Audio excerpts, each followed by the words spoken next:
Jarrett Allen was named the Eastern Conference Player of the Week, first time in his career. Averaged over 20 points, 20.5 points per game.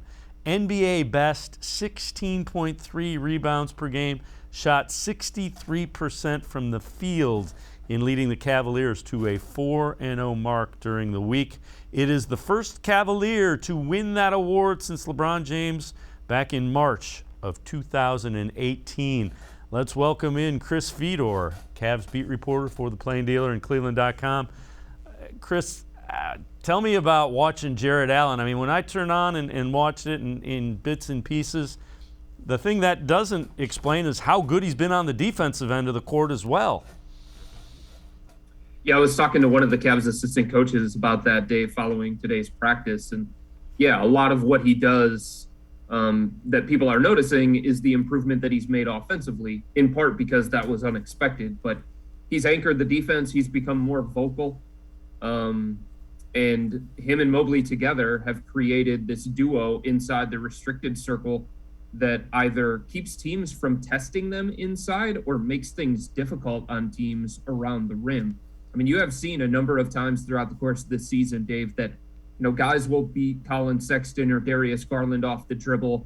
Maybe they'll get past one 7-footer and Evan Mobley, and then there's another one with a big afro waiting for them right at the rim. And very few teams have that level of rim protection, and it helps explain why the Cavs have become a respectable top half of the NBA defense this year.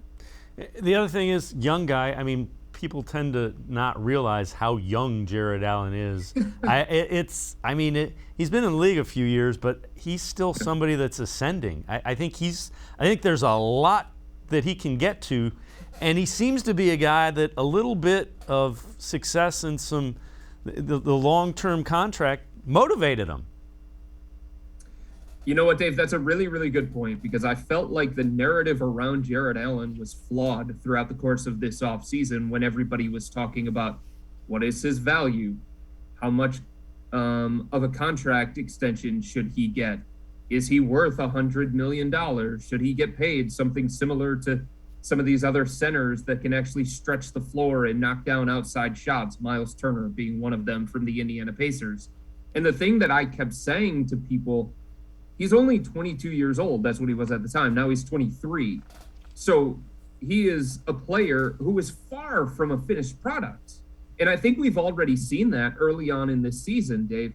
If you would have told me last year that Jarrett Allen was going to do things to get Eastern Conference Player of the Week and beat out some of the players that he did, I would have told you were nuts, because there was no way that he was going to have the offensive numbers to keep up with some of the other players. But you've seen the growth that he's made offensively early on, and that just goes to show you that there's more to pull out of him. And the fact that the Cavs invested in this 22-year-old kid and paid him, it wasn't so much just because of what he did throughout the course of his career and what he did during the half season that he was with the Cavs.